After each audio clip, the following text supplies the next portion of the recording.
Si lo que digo no edifica a los demás, no da gloria al nombre de Cristo, es mejor tener la boca cerrada. Salomón lo expresó de esta manera en Proverbios 17:27. Él dijo: el que es entendido refrena sus palabras. No dice, no tiene palabras para decir, las refrena. Y no dice nada. Tampoco tenemos que decir todo lo que pensamos. Todos conocemos a esa persona que de todo tiene una opinión, ¿o no? Sabe de computadoras, de fútbol, de mercado de valores, de justicia penal, del mercado común europeo, del anticristo, de política, de religión, de lo que se habló en el Pentágono ayer, del plutonio. Uno lo escucha y dice: ¿cómo si sabe tanto está manejando un Uber?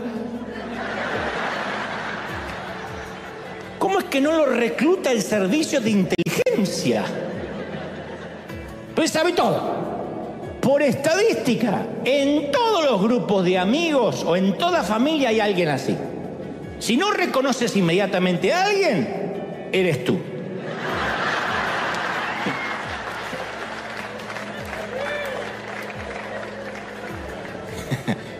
Entonces, Proverbios enseña que uno puede dar la impresión de que somos sabios si guardamos silencio. Cuando uno se queda en silencio, la gente dice: ¿será muy sabio o será un imbécil? Cuando uno habla, no quedan dudas.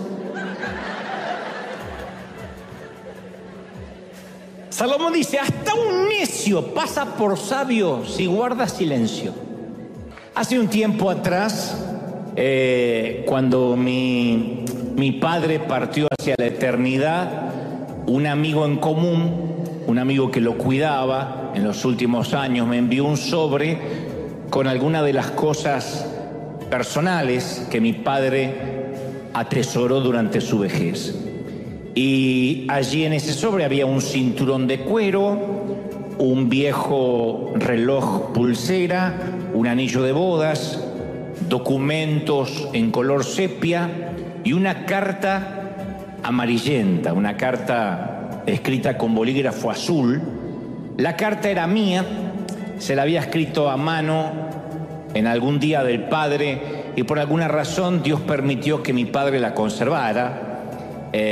Yo me había olvidado por completo de esa epístola y mucho menos recordaba lo que allí había escrito, ¿no?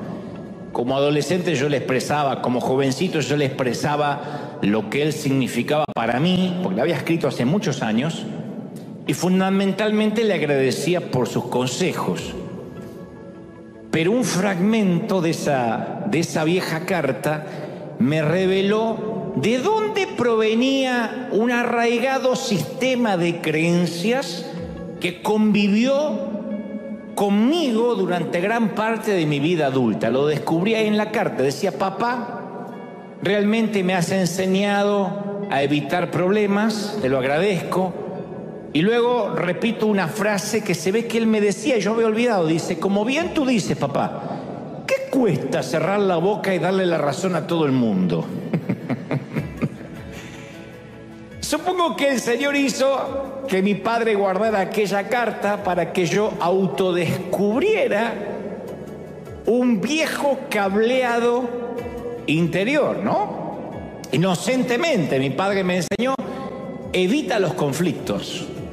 Y yo empecé a recordar que cuando ocurría un conflicto entre mis padres, por ejemplo, yo solía irme de casa. Cuando era muy niño me iba lejos, al fondo, con las gallinas, hasta que todo pasara, y cuando fui más adolescente me iba a la calle para no oírlos. Obviamente era incapaz de comprender la complejidad de los problemas que a ellos los separaban. Y cuando el conflicto era entre mis padres y yo tenía una sensación de insignificancia, porque pareció que nunca estaban interesados en escuchar mi versión de la historia u ofrecerme, aunque sea el beneficio de la duda. Por lo tanto, mi forma preferida de manejar el conflicto se convirtió en la sencilla estrategia que mi padre me enseñó: evitarlo, evita los conflictos. Hijo, ¿Qué te cuesta cerrar la jeta y que todo el mundo esté feliz? ¿Cómo evitaba yo los conflictos? Siendo excesivamente agradable, siempre cordial, cuidándome de no decir nada que pudiera ofender o crear una mínima controversia. Y me transformé, no sé si existe el término a nivel psicológico, no sé siquiera si es freudiano, pero me transformé en un minimizador natural. Minimizaba cualquier problema. Si el conflicto era ineludible, bueno, capitulaba, negociaba rápido, como podía, y optaba por la paz a cualquier precio. No me gustaba confrontar, no me gustaba el conflicto. Fui cableado así, lo descubrí en la carta, insisto. Además, siempre trataba de mantenerme alejado de cualquier relación que sintiera la posibilidad que surgiera alguna polémica. Me convencí de que ese era el camino cristiano, de que los seguidores de Jesús siempre tenemos que buscar la paz y el amor.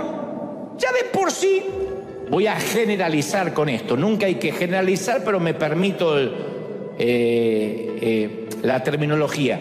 Ya de por sí los varones, los hombres, son de minimizar. Hay algunos noveleros, pero ya de por sí los varones solemos ser retraídos, estar bajo presión y callarnos, no hablar, a diferencia del género femenino, que pueden expresarlo más hábilmente.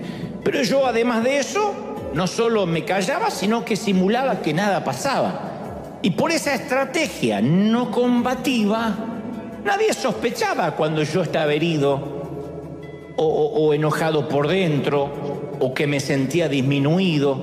Y como la mayoría era incapaz de discernir lo que me pasaba internamente, supusieron que era muy fácil llevarse bien conmigo.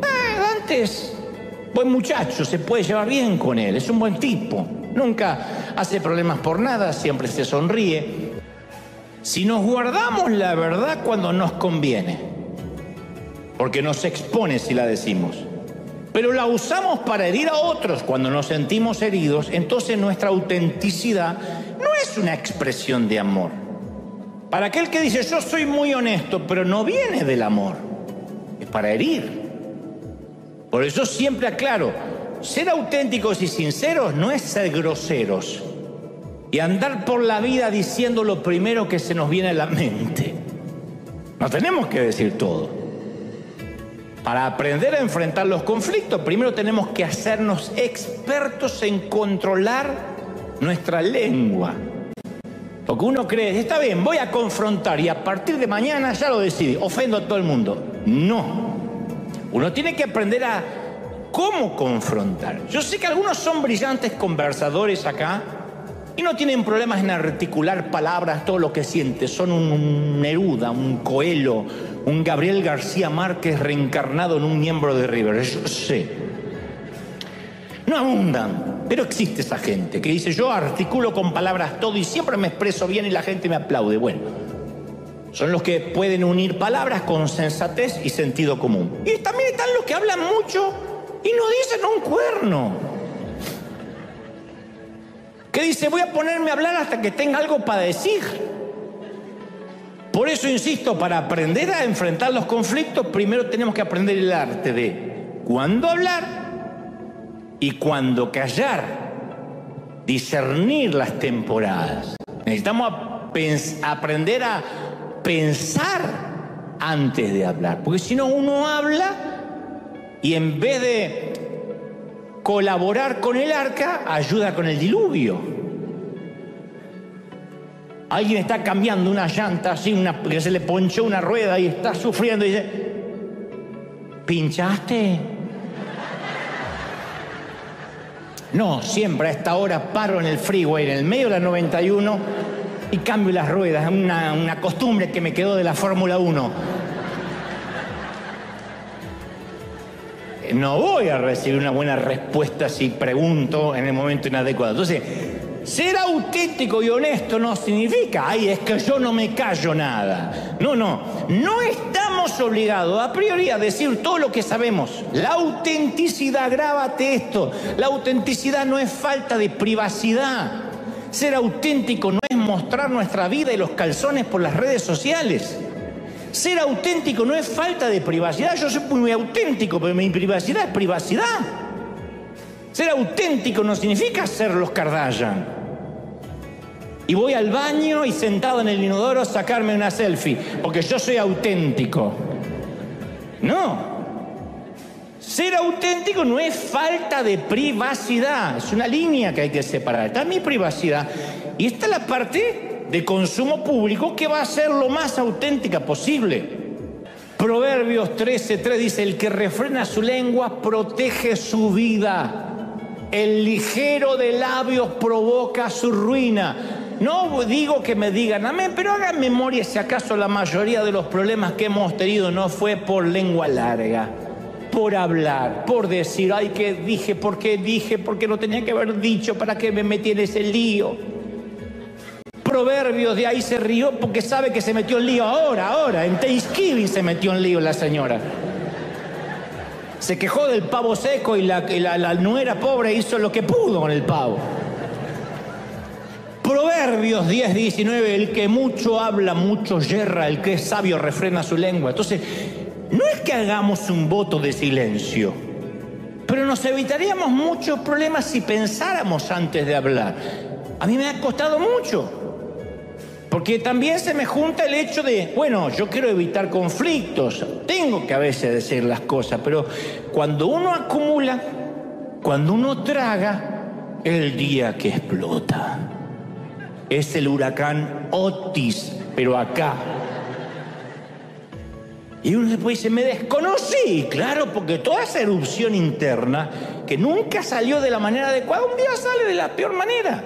En mi infancia a mí me enseñaron que ser pragmático, práctico, que enfrentar era ofender o terminar siendo ofendido. ¿Qué cuesta cerrar la jeta y agradar a todo el mundo?, me decía mi papá. Pero en el arte de liderar, yo he aprendido que uno puede debatir sin derramamiento de sangre, que podemos sostener nuestras convicciones con amor. Como decimos siempre, yo sostengo mis convicciones de cristiano pro vida sin adjetivar al que defiende el aborto, sin adjetivar al que tiene una elección sexual diferente a mí, sin etiquetar, sin estigmatizar. Entonces uno puede amar bajo el calor de las discrepancias. ¿Hace sentido o no? No estoy de acuerdo. Posiblemente nosotros no estemos de acuerdo en muchas cosas. Ni ustedes conmigo, ni yo con ustedes, ni entre ustedes. No obstante, es más lo que nos une que aquello que nos separa.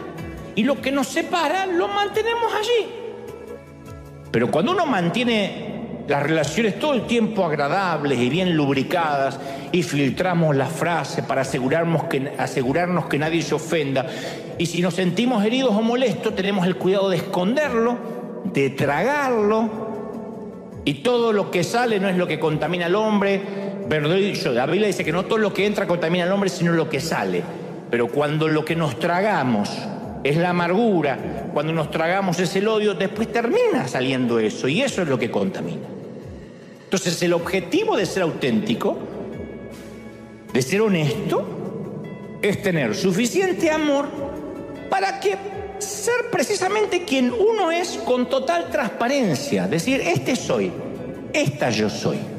Por supuesto, es más fácil decirlo que hacerlo. Algunos me están mirando como diciendo, yo si llego a hacer eso en casa, me ponen de patitas en la calle. No, yo sé que es difícil. Déjenme avanzar. Es difícil especialmente si venimos del tipo de familia con una larga historia de reprimir todo, de no decir nada. En un tono más serio hay hasta personas que de niños fueron abusados y vienen de una cultura de no digas nada, aunque el abuso provino de un tío, de un primo, no digas nada para no alterar la paz de la familia. ¿En serio?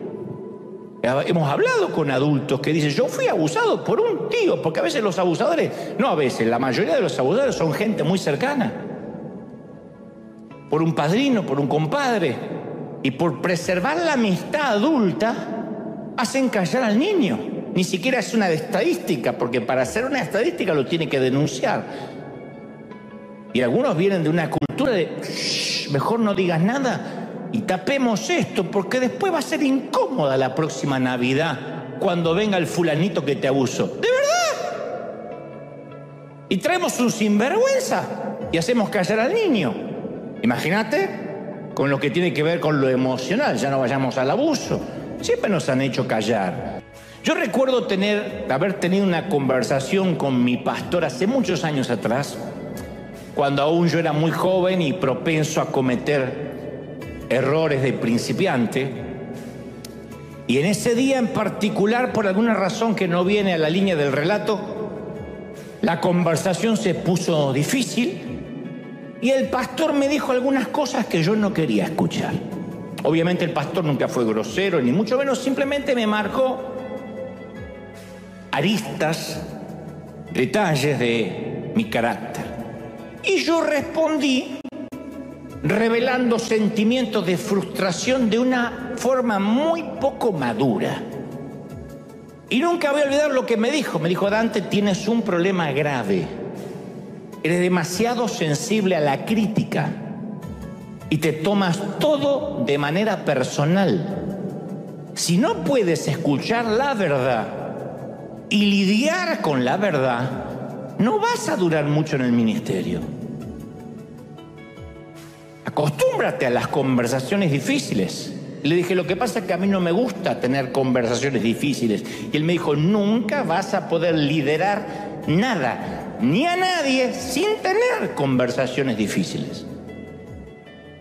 Y con el correr de los años aprendí que el camino del cristiano es aprender a procesar, gestionar y lidiar con el conflicto. Que no significa, ganar todas las discusiones y debates.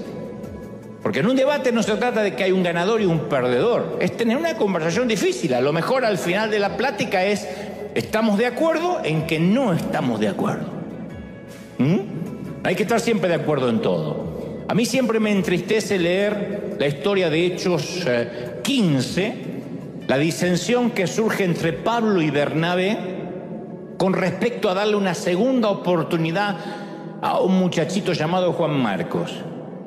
Bernabé bogaba por darle una oportunidad y Pablo por la descalificación. No, es un muchacho importuno, es un muchacho botarate, es un muchacho que no merece una oportunidad. Y entonces Pablo y Bernabé, incapaces de resolver esas diferencias, se separaron. Y Bernabé desapareció de las páginas de la historia. Vaya uno a saber por qué. ¿Cómo pudieron dos hombres que habían sido tan cercanos, tanto en la amistad como en la pasión apostólica, hacer que su sociedad se disolviera? Y para mí ese es un recordatorio de que ninguna relación está exenta de poder destruirse cuando manejamos el conflicto de manera incorrecta. Mi padre, que con la mejor intención, yo no lo estoy juzgando, pretendía que todos viviéramos felices, que siempre evitemos las conversaciones difíciles. Pero las familias felices, como los singles de la Casa de las Praderas, existe solo en televisión. Aquel que me diga: yo tengo una familia feliz, nunca ni un sí ni un no. O tu esposo es sordomudo, o barres la mugre bajo el tapete. En la vida real, tener una familia, te voy a dar la noticia, es tener conflictos. Porque el objetivo no es hacer que los conflictos desaparezcan, es gestionarlos. Y yo he conocido a muchos padres, lo dije aquí hace un par de semanas atrás, que no corrigen a sus hijos porque no quieren alterar la paz en el hogar. Y el hijo es un maleducado, la hija una sinvergüenza, mal enseñada, mal educada. Conozco decenas de familias que meten todo bajo la alfombra, jamás se habla de nada profundo, nunca se habla de nada profundo, son expertos en fingimiento, se reúnen a comer, pero todo es una cultura superficial. No hablemos de temas incómodos, viven en una cultura de no toquemos ningún tema incómodo, aun cuando ese tema incómodo hace que muchos del núcleo familiar no estén plenos. Pero siempre hay una convocatoria tácita de vamos a reunirnos en Navidad o en Acción de Gracia y vamos a simular que está todo bien. Está bien. Mi papá también decía, no traigamos problemas a la mesa. Hay sitios, hay lugares. Entonces, una herramienta que yo aprendí para controlar mi enojo cuando me enfrento a errores que no resisten análisis, porque hay errores que no resisten análisis, es unas palabras que aprendí del pastor Bill Hybels, es ayúdame a comprender. Pongo esta cara, ayúdame a comprender. Me sale humo por las orejas, pero digo, ayúdame a entender. Funciona hasta con los hijos. ¿Pero qué hace? No, o hijo, vení, Nabucodonosor, vení. Ayúdame a comprender por qué pensaste que era buena idea desconectar el marcapasos de la abuela. Ayúdame a entender qué pensabas cuando electrocutaste al gato. ¿Qué pensabas? Si le damos a la persona la capacidad de ayudarnos a comprender la situación, a lo mejor lo vemos desde otro ángulo. En el 90% de las veces estamos ante una estupidez sin explicación. Pero al menos estamos enfrentando el conflicto de una manera racional y civilizada. A mí, ayúdame a comprender, me salvó la vida. Ayúdame a comprender. ¿En qué estabas pensando? Hay gente que te dice, bueno, lo que pasa, y a uno le encuentra explicación, a veces no. Y diré esto a continuación, que también es algo que aprendí a los golpes y que aún Dios está tratando conmigo. Cuando personas de mucha capacidad trabajan muy cerca de la otra, siempre va a haber fricciones. Esperar otra cosa es ingenuo, porque inevitablemente alguien va a decir algo, y esto va para los líderes, no es un ADN esto para líderes, pero esto va para los voluntarios, lo sugiere gente de seguridad, los que trabajan. Siempre que estés en un grupo, alguien va a lastimar los sentimientos de otro, en una fábrica, en una empresa, en una oficina y en una iglesia, porque somos gente, un organismo vivo. Eso va a pasar. Lo importante es lo que hagamos después de lo que ocurra, después de la infracción. Hasta donde yo sé, hay dos teorías. Una dice que yo tengo que esperar un tiempo para que se sane la herida, no prestarle atención. Pero por lo general, los que son como yo, que han sido cableados para no confrontar en tiempo real, después se hace un gran problema subterráneo. Y por una bobería que una hermana nos quitó el asiento, estamos pidiendo que el Señor se la lleve pronto. Por otro lado está el método de la Biblia, Efesios 4:26, que dice que no debemos que dejar que se ponga el sol sobre nuestro enojo.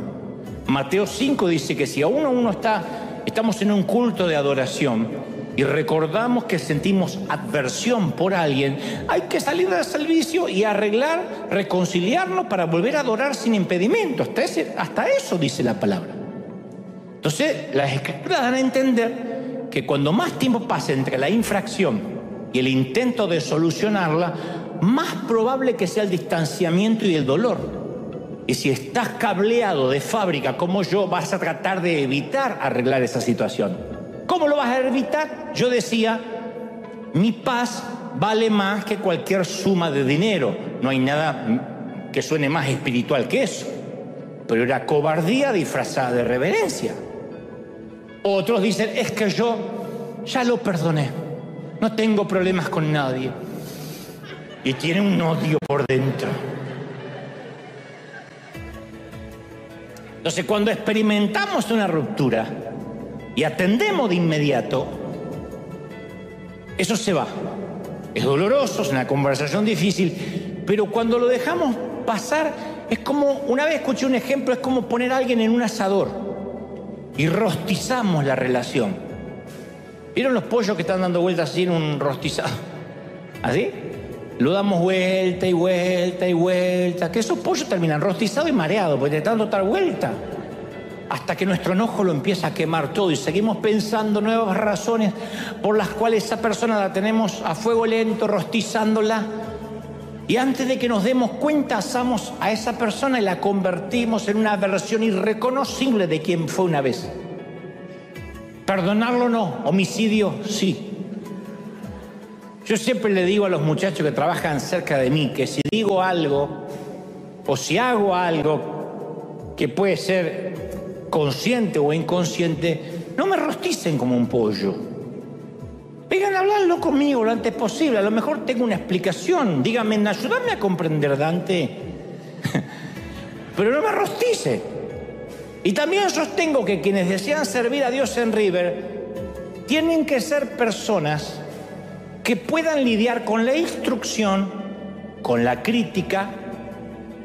Tienen que ser personas, en mi caso, que yo pueda hablar claramente sin tener que caminar sobre arena movediza. Yo no puedo tratar, yo no soy de la generación de cristal. No me enseñaron, apenas estoy sacándome el cableado de no confrontar, como para que ahora aprenda a tratar la generación de cristal. Perdón, te dirigiste hacia mí con un adjetivo que me dolió. Yo no puedo. Perdón. No puedo. ¿Qué estoy diciendo?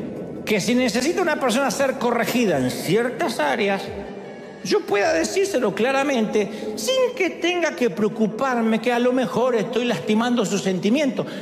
No estoy buscando una licencia para ser insensible, grosero, arrogante, desagradable. Me refiero a hablar claro. Y siempre envidiaba en lo secreto, no voy a decir que una envidia santa porque no hay envidia santa, si es envidia no es santa, pero envidiaba a los que decían exactamente lo que pensaban, aún en el colegio, sin preocuparse por los resultados, por las consecuencias. Yo siempre me tragaba todo y en el fondo siempre deseé expresar mis sentimientos, defender mis opiniones, con tanta convicción como yo veía en otra gente que defendían sus convicciones. Pero como yo fui cableado, para no ser franco, me guardaba todo, me tragaba todo. Cuando me convertí en adulto, comencé a darme cuenta, a percatarme que si esperaba ser un líder algún día, quería que Dios me usara algún día, no podía mantener esa filosofía o esa política de evitar los conflictos. Es imposible. Es como que alguien quiera ser empresario y no tener problemas con los empleados, con el gobierno, con el IRS, con los problemas que acarrean estar liderando un equipo de gente. Entonces yo estaba en camino de convertirme en alguien superficial, en alguien playito, que esa es la maldición de alguien que le teme al desacuerdo, que siempre está de acuerdo con todo. Y como está siempre de acuerdo con todo, todo le va por dentro y se transforma en alguien superficial, demasiado simpático para el gusto de cualquiera. Y como te dije hace unas semanas atrás, e insisto con esta idea, Jesús nunca dijo bienaventurados los que mantienen la paz. Él dijo en Mateo 5:9, bienaventurados los pacificadores, que no es lo mismo. Mantener la paz no es lo mismo que pacificadores. Quien mantiene la paz es alguien que hace concesiones a la verdad y pone el problema bajo el tapete a fin de mantener un falso sentimiento de paz. No quiere hablar de temas duros para que no le quiten esa paz que cree que tiene. En cambio, un pacificador, por otro lado, es quien confronta cuando tiene que confrontar, si es necesario. Para obtener la verdadera paz en un hogar, una mamá confronta al hijo rebelde. No es un momento agradable, no vas a ser la más popular de las mamás, pero si te callas la boca para que la casa esté en paz, no hay paz en realidad. Lo que hay es mugre bajo el tapete. Pero los que solo quieren mantener la paz, dejar las cosas como están, suelen tener motivos egoístas, que eran los motivos que yo tuve gran parte de mi vida. Quiero que me quieran, quiero que me acepten, no quiero tener conflictos. Y a veces no queremos tener conflictos ni con el cónyuge, ni con los hijos, ni con los amigos, ni con el pastor, ni con los miembros de la iglesia. Y vamos por la vida como pisando cáscara de huevo para no herir la susceptibilidad de nadie, que es imposible. Desde muy jovencito a mí me ha tocado, por providencia divina, contratar empleados aún estando en Argentina, liderar gente, ya sea para una editorial que dirigía, una empresa de multimedia, para los programas de televisión o de radio, o el propio ministerio.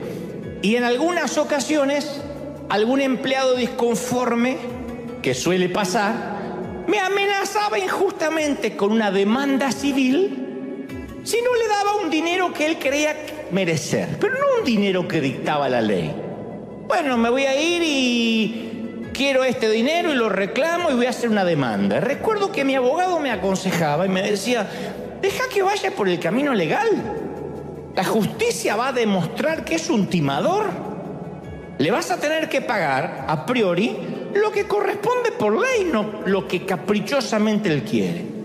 Pero como yo fui criado con una cultura de evitar conflictos, tomaba el camino más fácil y más cobarde. Lo resolvía con dinero.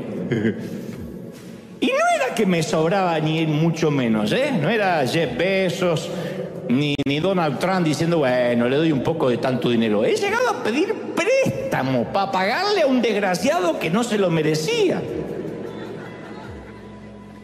Y le pagaba esa suma injusta y disfrazaba mi cobardía de enfrentar el conflicto bajo la frase religiosa, mi paz vale más que cualquier suma de dinero. Mi paz vale más que eso. Deja que le sirva para remedio, cuando estaba medio endemoniado, que le sirva para remedio,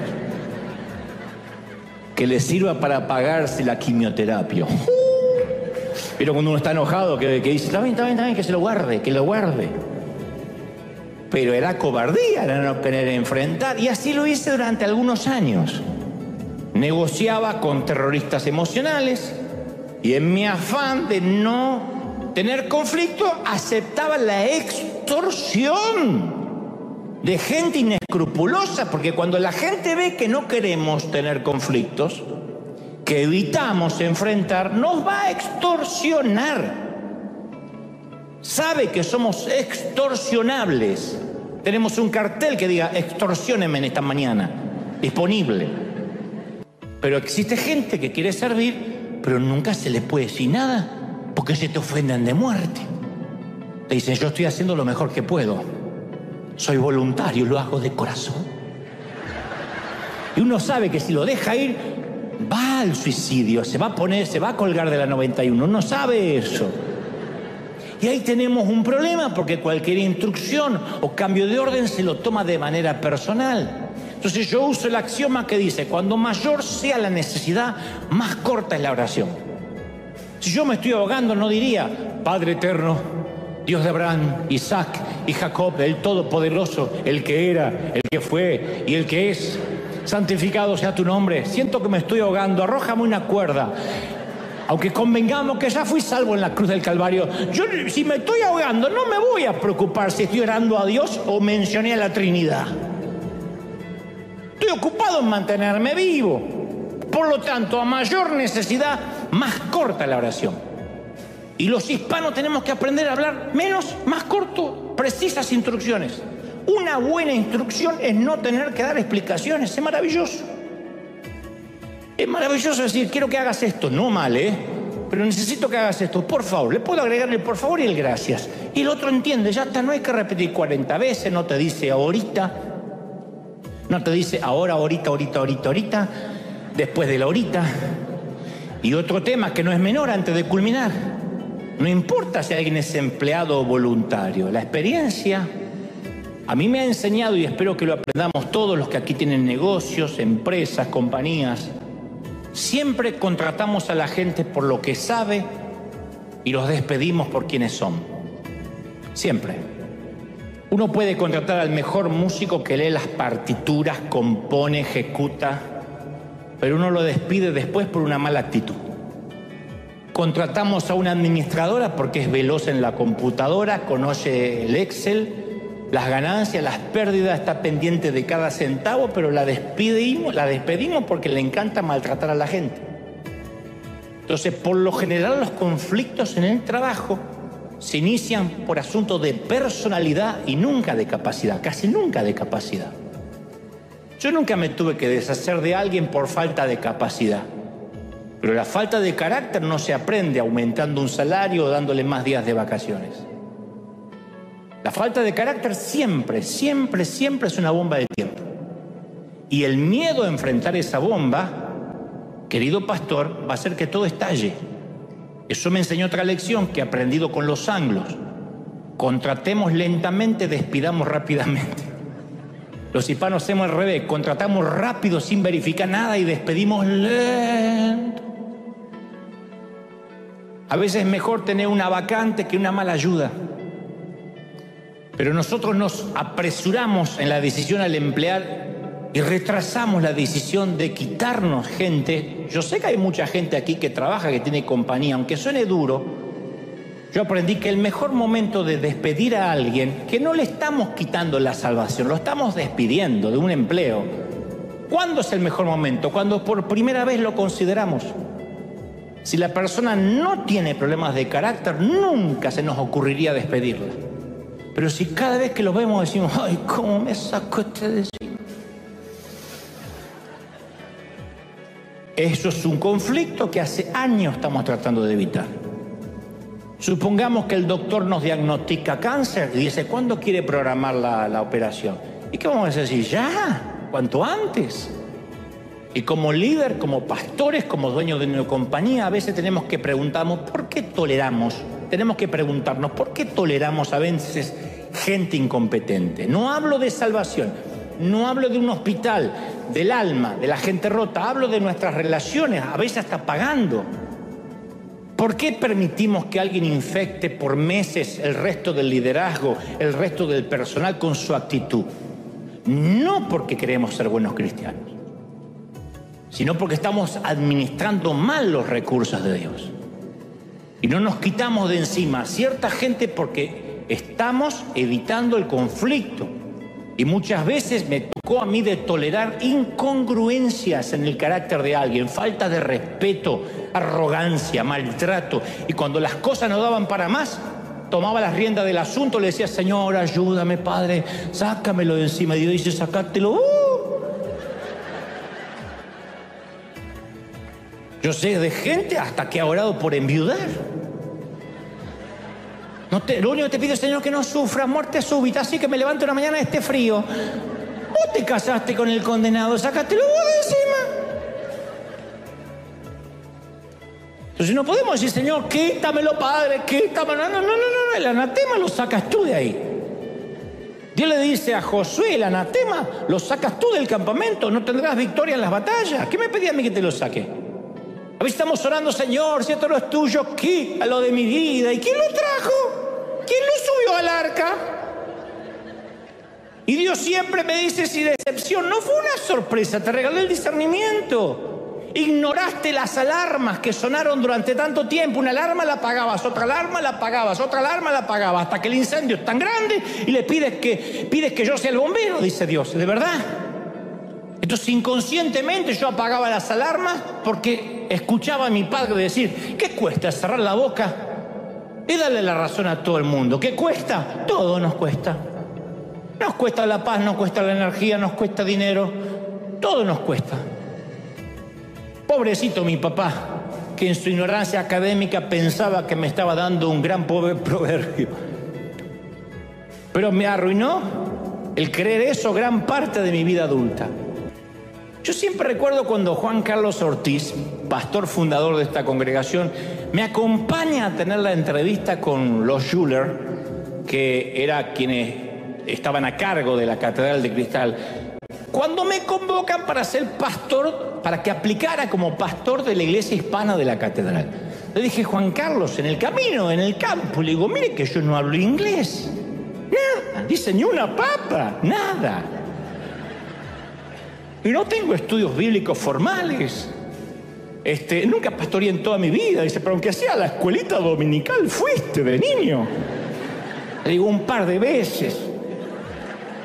No tengo idea de lo que me van a preguntar. Y Ortiz me dice, yo tengo la solución, querido. Mientras que estábamos caminando, quédate callado y van a pensar que eres el indicado. No voy a hablar. Quedó que él iba a hablar. Entonces puse cara de sabio, ecuánime, Y repetí 3 frases que iba cambiando según las caras, pues yo no entendía nada de lo que hablaban. Of course. Of course. Veía que la cosa era coloquial, está como que lindo que está el día, mucho sol. Of course. Me aprendí whatever. Cuando me decían vas a ganar tanto, whatever. Yo escuchaba 1000 y yo, whatever. Of course. Y sure. Cuando ya hablaban tema doctrinal, sure. Whatever. No entendía.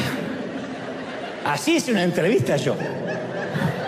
No entendía nada, pero el silencio, el hablar poco, les pareció a ellos conocimiento, sabiduría ancestral. Y lo poco que articulé con mi inglés kimosabi fue... Después pensé que me debí parecer al maestro Yoda de Star Wars. Dije yo, Crystal Cathedral, pastor, querer ser aquí hoy. ¿Lo que dije? Pero como hablé poco, habrá pensado, es un excéntrico lingüístico, andá a saber. Pero pasé por sabio por no haber, capaz si hablaba, hoy no estaba acá. Entonces, Salomón dice en Proverbios 18:13, él es necio y vergonzoso responder antes de escuchar. Proverbios 14:3 dice, de la boca del necio brota ignorancia. Los labios del sabio son su propia protección. ¿Se acuerdan? En labios cerrados no entran moscas, decían por ahí. Proverbios 12:27 añade, el que es entendido refrena sus palabras. Entonces, cuando nos toca enfrentar el conflicto, no significa que es una licencia para decir cosas desagradables e hirientes. Eso no es un confrontador de conflictos. Ese es un imbécil que va por la vida hiriendo gente, no refrenando las palabras y no dejando lugar a la menor duda de que no es sabio. Entonces, Proverbios 15:23 dice, es muy grato dar la respuesta adecuada y más grato aún cuando es oportuna. O sea, uno tiene que aprender cómo dar la respuesta adecuada y después cuándo darla, en qué momento hablar y en qué momento callarse. Y se necesita un gran esfuerzo, pensar mucho para asegurarnos de decir lo correcto de la manera apropiada. Proverbios 18:21 dice, en la lengua hay poder de vida y de muerte. No puede asesinar, puede ser un homicida emocional con lo que decimos. Y dice, quienes aman el fruto de la buena lengua comerá de ella, o sea, comerá de su fruto. Las palabras tienen un poder tremendo, pero uno tiene que asegurarse de usarlas con cuidado, quirúrgicamente. Algo que uno va aprendiendo, lamentablemente esto es como la juventud que se cura con el tiempo. Uno va aprendiendo a ser sabio con los años. Cuando uno está súper sabio ya se tiene que morir. Y me alegro haberte transmitido este mensaje hoy. Esencialmente porque yo he sentido que antes que termine el año tenemos que enfrentar ciertos conflictos. Y se trata como si tuviésemos que quitar un apósito de la piel. Hay que quitarlo rápido para que duela menos. Puede sonar esto desamorado, puede sonar como, ¿dónde queda el amor de Dios? Eso no está en juego. Por eso toqué todos los temas. Uno no deja de amar aunque haya discrepancias. Pero hay situaciones en la iglesia, yo sé que hay muchos ministros, líderes, que viven amargados porque están estirando una agonía anunciada. Y entonces para que no se ofenda a alguien le tienen que dar el micrófono, que eso es peor. Y aquel otro líder, si no predica una vez a la semana, dijo que se va y se retira con su familia y los diezmos y los 3 loquitos que lo siguen. Y al otro hay que darle que cante la alabanza, desafina como un gallo torturado. Pero hay que dejarlo que cante, porque es el hermano que donó los equipos. Y si no se va y se lleva los equipos, nos quedamos sin sonido. ¿Y el otro qué hace ahí que no sabe ni tocar la guitarra? Ah, ese es el hermano que el otro día pintó el techo y dijo que no le paguen, que él está contento con servir a Dios. Entonces le pagamos con la guitarra para que desafine. Y tenemos un montón de extorsionadores que te van extorsionando y dicen, si no me das esto me voy. Déjalo que se manden mudar, pastor, que se vayan. Dale el ladrillo que puso y que se lo lleve. Nosotros buscamos excusas para seguir tolerando esas cosas. No porque amamos a la gente más que a Dios, porque a veces creemos que hay que convencer a Dios que ame a la gente tanto como la amamos nosotros. Señor, ámalos como yo lo amo.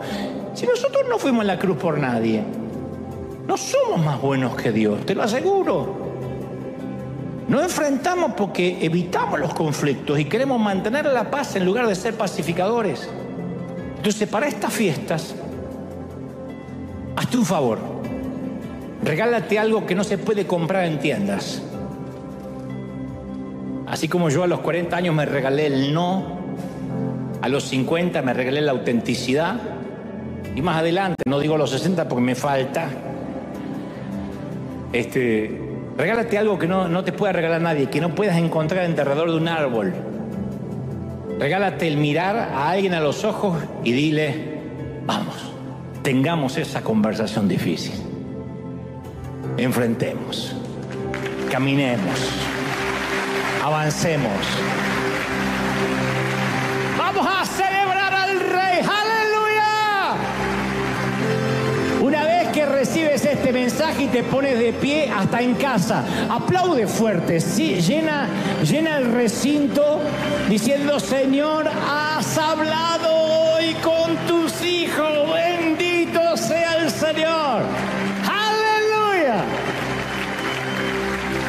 ¿Recibes esta palabra, sí o no? Toma valor. La gente exigimos claridad de nuestros gobernantes, de nuestros líderes. Es una súplica, diciendo, mira, ustedes ahora mismo implícitamente me suplican y dicen, mira, Dante, hay una docena de cosas que yo podría estar haciendo un domingo por la mañana, pero decidí ser parte de la iglesia de Cristo con mi familia. Levantamos nuestros hijos, desayunamos a las apuradas, manejamos hasta acá, tuvimos media hora buscando estacionamiento, nos sentamos todos trajeados, listo para que nos des una instrucción de Dios. ¡Pam! Por favor, sé claro, porque hasta congregarse es un hartazgo. Cuando uno hace todo el esfuerzo de ir hasta un edificio, sentarse y no hay claridad desde nuestros púlpitos. Cuando salimos de un servicio y alguien nos dice, ¿y qué predicó hoy el pastor? No estoy seguro. Divagó bastante, es que volvió cansado del año sabático. Y no tengo idea de lo que quiso enseñarnos. Recorrió media Biblia y la verdad que no sé. Y eso sucede en todos los órdenes de la vida. Entonces, estos años de liderazgo me han enseñado que a veces el conflicto se origina porque pocas veces hablamos claro. Después, claro, cortamos al amigo porque es un aprovechado, porque hoy es la mudanza, y mañana nos pide la camioneta, y mañana nos pide tal cosa, se acabó la amistad. Porque la primera vez nos fuimos como los gringos en ese sentido. Mirá, no te quiero ayudar un sábado, buscate otro. Capaz que me pides un riñón y el lunes te lo doy, pero el sábado no. Y damos miles de vueltas para decir algo y pretendemos que sea el otro quien se ubique y quien entienda qué intentamos decir o qué sentimos. Por eso me acostumbré a terminar las charlas diciendo, ¿está claro lo que acabo de decir? Cuando hablo con cualquiera, le digo, ¿me expliqué bien? Y hasta no dudo de preguntar, ¿qué acabas de entender de lo que acabo de decirte?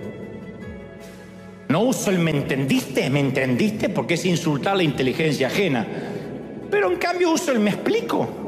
Dando por sentado que en todo caso el burro que no sabe explicarse soy yo. Y si no me expliqué bien, vuelvo a articularlo en otras palabras. Pero a veces nos enojamos cuando alguien no nos entiende, cuando en realidad somos nosotros quienes no hablamos de manera clara. Y desde hace poco, luego de hablarlo, hasta lo ponemos por escrito aquí en River. Y a pesar de eso me quedo asombrado de la cantidad de veces que tenemos en River entre el personal de planta, entre los voluntarios, fallas en la comunicación. Yo no la atribuyo a la ignorancia de los demás. No puedo decir acá la gente es dura de entender. Yo la atribuyo a que fui cableado de niño por mi padre para evitar los conflictos y por eso a veces no hablo lo suficientemente claro.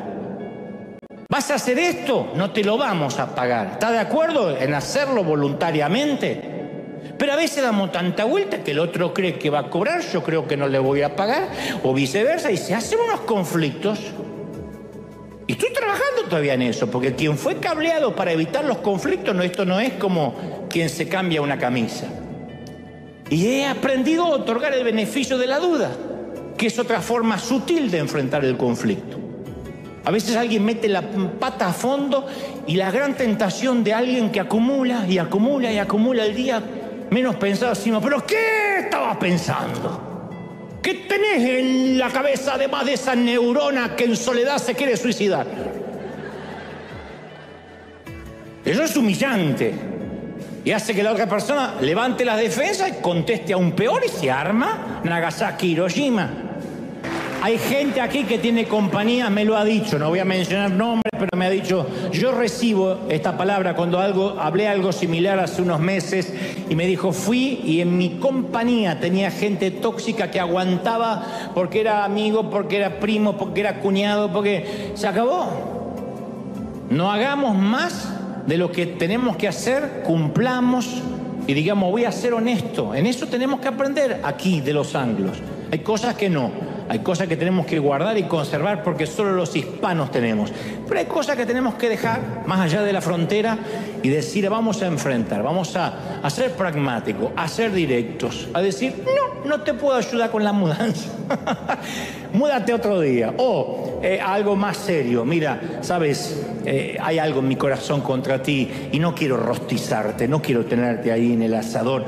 ¿Por qué no lo arreglamos? Estoy seguro de que si me ayudas a comprender por qué me dijiste lo que me dijiste, estoy seguro que estabas bajo una crisis o no lo pensaste y esto se puede arreglar en 2 minutos. Y a veces con una conversación así de 10, 15 minutos, ¡ay! El peso que dejas. No arrastres peso. Dejar el pecado es fácil porque uno lo identifica de inmediato. Dejar el peso es lo que más cuesta.